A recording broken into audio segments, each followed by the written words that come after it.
Hi, I want to explain why it's so hard to get something if you want it too much. You may hear advice all the time. People will say that you have to be at a certain frequency to attract the things that you want.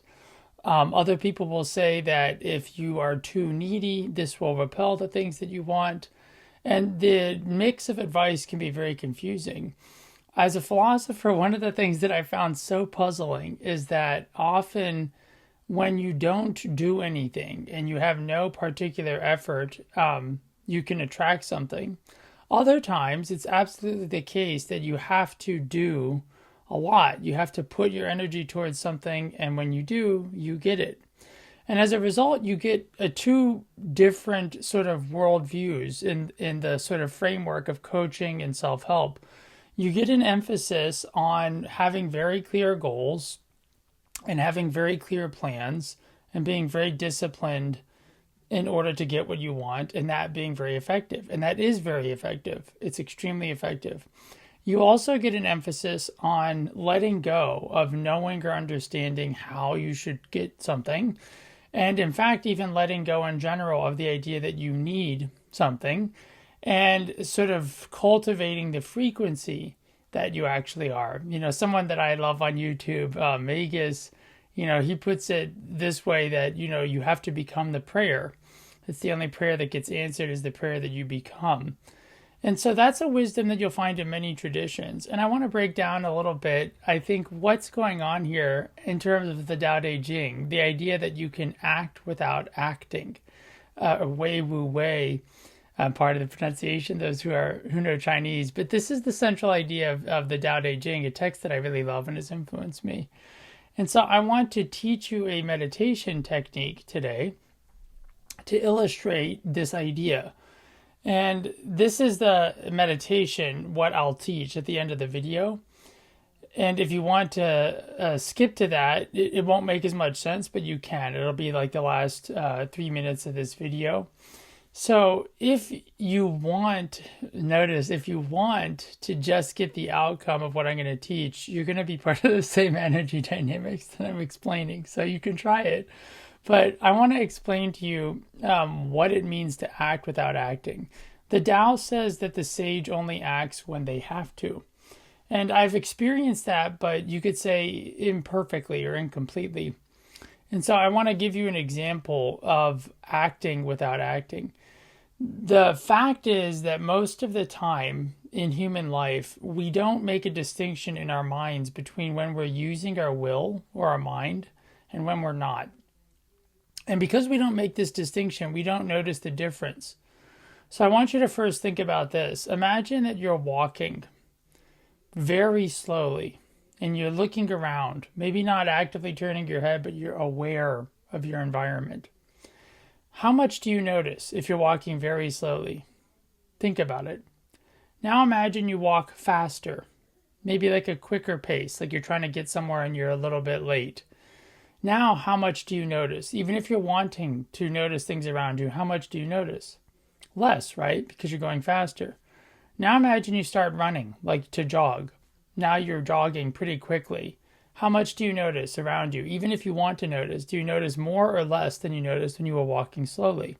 You notice less. Now imagine you're full out sprinting. You want to get to the finish line. Your dog is chasing you, whatever is happening. You want to get to the end. So now you're running really fast. How much do you notice? You notice basically nothing. Unless you're an extremely advanced person. So notice this, that as action speeds up, perception reduces. This is one of the fundamental principles that I've discovered as a practicing philosopher, is that as action speeds up, perception reduces. So action and awareness are opposed. Logically, they're opposed. This is why in the Tao, the sage only acts when they have to. And when you act only when you have to, you're not really acting. So let me explain this. So that's the principle to help you understand in a kind of very simple way, but very scientific. We can all see this from our own experience, how this works. And ultimately, we'll see that our language confuses us. So in a way, we want to let our language go. Because if we don't have a very precise sense of the difference between a need and a desire and a yearning, then the things people tell us can seem contradictory and confusing. Sometimes we need to have a goal and we need to have a plan, because that becomes the vessel, in the language of Kabbalah, for example, of receiving. Other times, you need to not have any needs. And so if you just use language, sometimes you need, sometimes you don't need, you should never have needs, you should always yearn, it can be very, very confusing. So let's start with what's clear. The faster you go, the faster you make yourself go, the less you perceive. That's a fact. So what then is the relationship between perception, awareness, consciousness, and action? Well, take it to the logical extreme. Go as fast as you can, you're unconscious. You essentially become unconscious. Now, you could also say go as fast as you can and it looks like you're not moving anymore. Think about the fact that if you spin something, like you see a wheel spinning, eventually it'll spin so fast that relative to your perception, it doesn't look like it's moving anymore. So that's interesting. That's interesting. So in order to recognize the basic understanding of what it means to act without acting, and to do this meditation that I'm going to teach, you need to understand why. It helps a lot to understand why this works. When you understand why it works, in a way, your mind is more able to receive the confirmation and evidence that it's working. So notice now the second step. And you're going to see that in a way this whole video is the teaching the meditation. So the first step is to take this thought experiment with me. Walk really slow and look around, or just not look around, but be open, and you'll receive a lot. Walk faster, you receive less. Start jogging less, run really fast, sprint all out. You basically are perceiving nothing. You're just trying to stay safe as you run and get to where you're going. So the idea, in a sense, is we need to know when we're supposed to run, when we're supposed to walk, when we're supposed to do anything. This is why in the Tao, in verse 7, it says, for movement, the right timing is considered good. The right timing is considered good. So how do you know the right timing? Well, it's very hard to know the right timing if you're already moving, isn't it? If you're having to transition from one action to another action, you have to break out of the one thing and do another. And as a result, if you're in one state of action, we often miss opportunities for other states of action.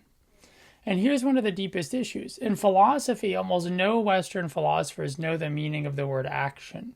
I've been struck by this.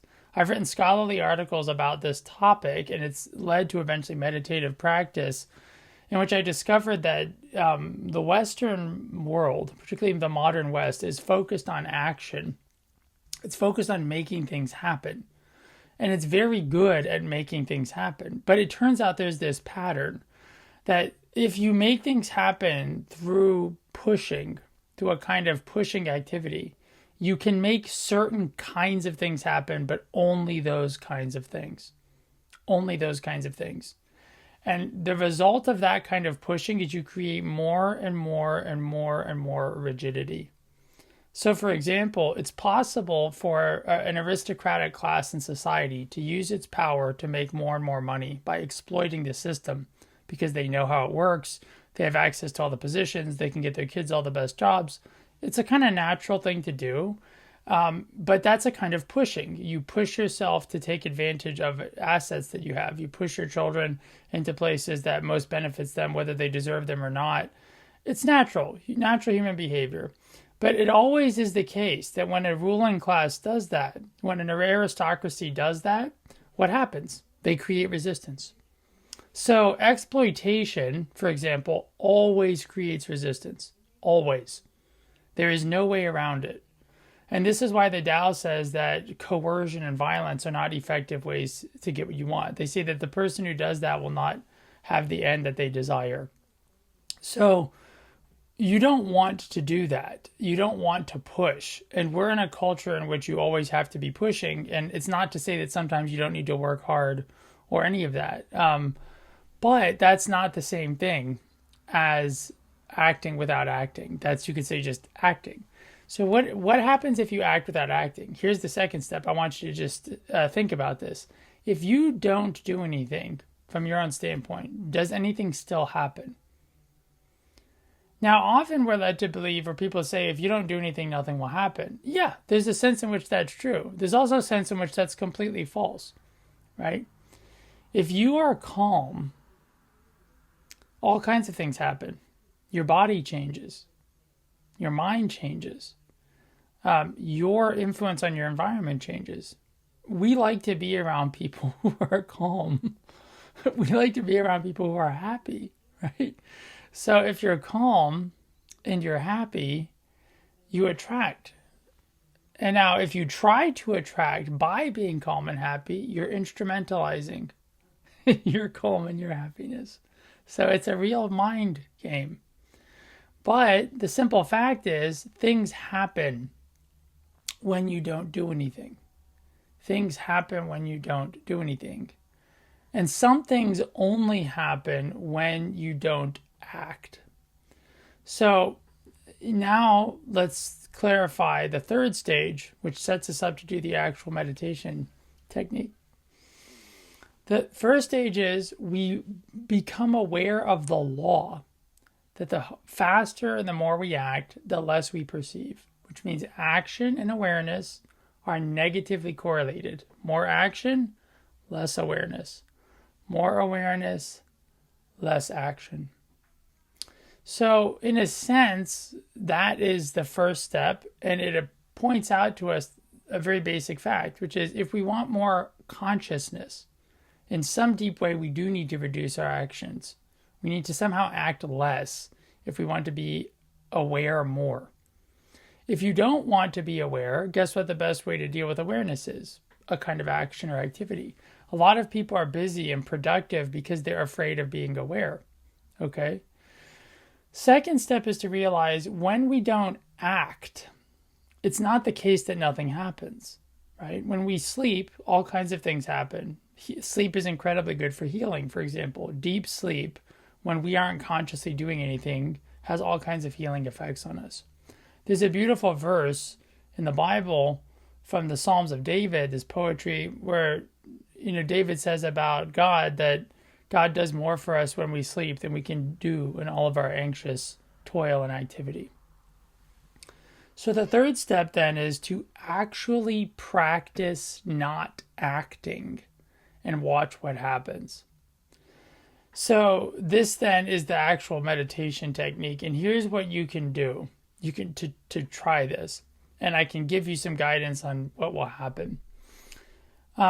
Try to not do anything. Anything. And what this will mean is there's two steps that you have to take. First of all, don't move your body. Don't move your body. That's the first process in the activity. And simply let yourself become aware of what moves in your body. The first thing you may become aware of is if you don't move your body, you will notice your body is moving because of the breath system that's keeping you alive. If you want to become aware of your breath, the simplest way to deepen your awareness of your breath is not to do a breath technique, which are very valuable, and I do those and teach those too, but the simplest way is to not do anything. To let yourself stop acting physically. You'll then notice that your breath is happening. So this is proving the second point. It's proving to your body, if I let go, life is still happening. If I let go, life is still happening. So when the Tao talks about acting without acting, one of the first things that we have to learn how to do is to let go of forms of action that we're taking or activity. And a lot of philosophers don't make a clear distinction between those, which is problematic. Activity, you could say, is action that has become habituated or that doesn't require conscious effort, but it's still our will It's still our effort when we're doing an activity, as opposed to an activity is happening. So breathing is an activity that is happening inside of your body. It's happening. You're not doing it as a conscious mind or as an agent. In fact, if you try too much and put your mind and effort into breathing, you can hurt your breath. So you have to be quite gentle and considerate and careful about how you do that. So that's the first step, is for, say, just start. Put a timer on if you need to, 5 minutes. And literally try, have the intention to not move your body. First step. You will notice you have all kinds of impulses. People used to ask me, do I meditate? And I used to say no, or I don't know what they mean because I don't think of things this way. But in a way, I'm always meditating. But one of the most basic forms of meditation, I don't even think anymore of meditation, is the meditation of not moving. So that's what a lot of people call meditation, is really just like, don't move your body. Just watch what happens, okay? So here's the second step of the meditation. You don't move your body. Just let whatever's happening happen. And now I'm not even saying, now the second step is don't move your mind. Don't move your mind. Don't try to dismiss anything. Don't try to pursue anything. Don't try to focus on anything. Don't try to ignore anything. Try to understand the experience of your own will. Because guess what? No one tells you. Your will and your mind are, in a very deep sense, the same thing. And the deepest forms of relaxation and the deepest forms of tranquility arise when you release the action that is the root of all of your other actions. Every physical action we take is a response to the mind, and the mind is not separable from the body. The body is, this is a deep issue, but very simply put, the body is the mind as it understands itself. Okay, so you don't have to accept that, but I just want you to think about that the body is the mind as it understands itself. So your body is manifesting some understanding you have of yourself.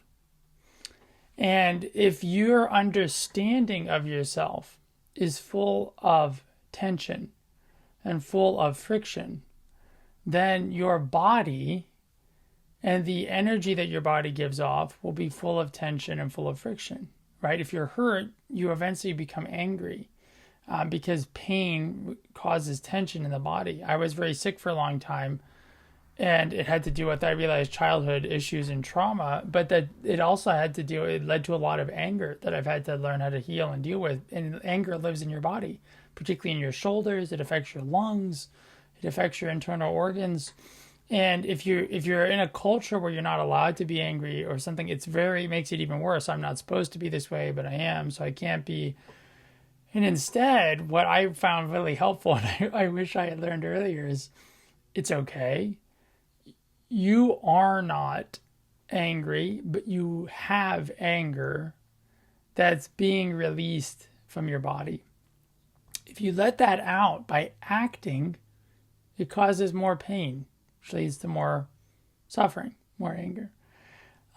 If you learn to accept that you have things that are being released by your body, then you will relax. And through that relaxation, the releasing happens naturally. So the first step is don't move your body for 5 minutes every day.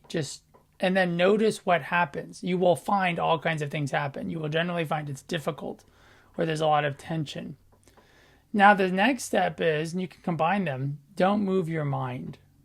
Don't move your mind.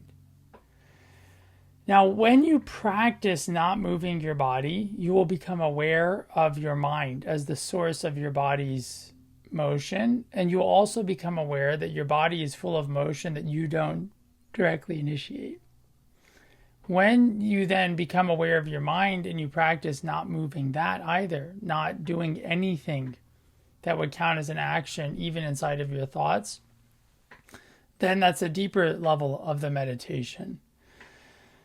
Eventually, of course, the second meditation replaces the first, because if you do anything physically, you're doing it mentally, because your mind and your body are not separate in that sense. Your will and your body are not separate. So to move your body, you have to move your mind. Or you could say, right, it's your body moving itself, your mind interacting with itself. So here's the third step. When you have something really important or really difficult or really stressful that seems to demand a kind of action, practice this exact meditation in response to that feeling. Practice immediately releasing all physical action and all impulse to act. Don't act on the impulses. And notice. And when I say notice, I don't mean to act. I just mean be aware. Just be aware.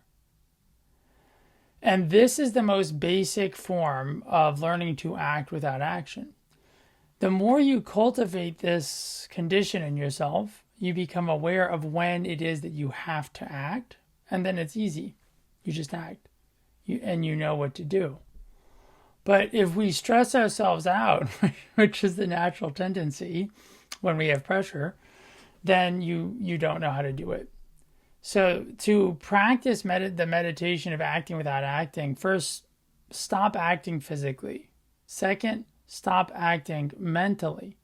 Third, in the face, this is the active meditation, right? Real meditation is something you need to be able to do when you have to do stuff.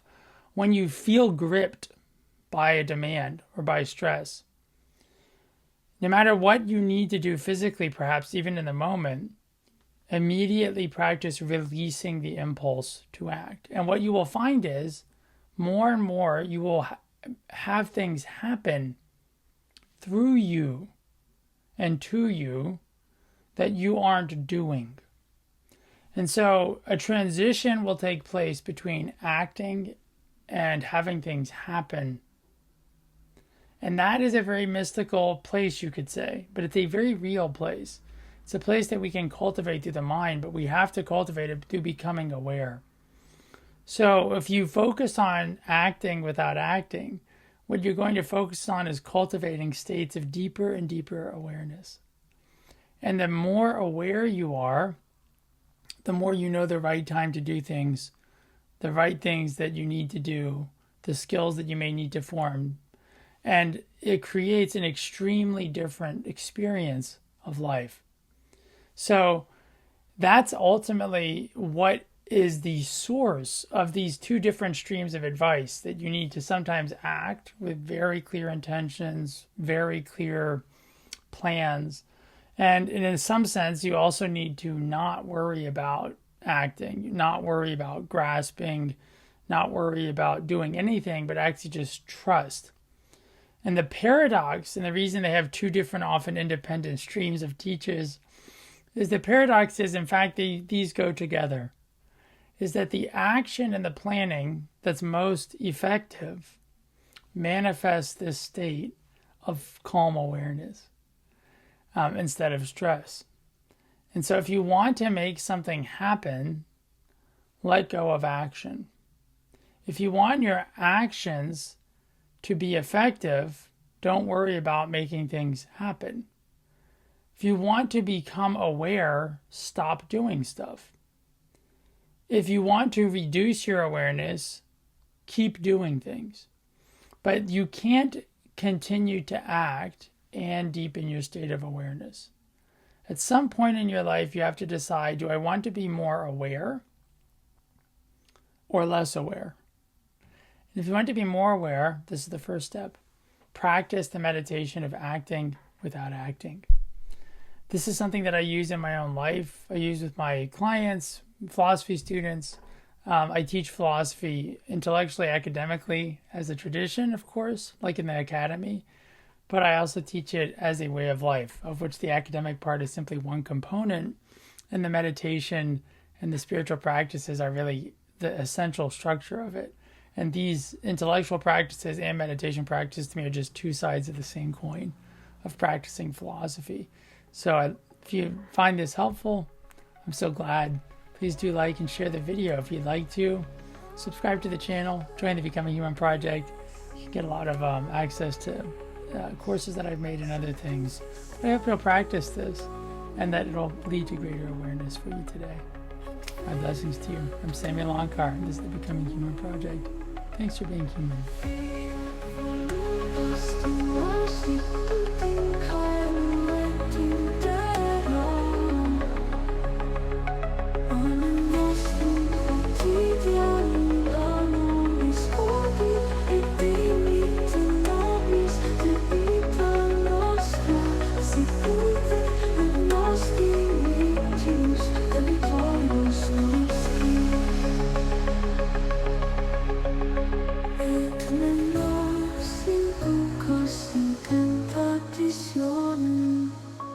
Se libera lo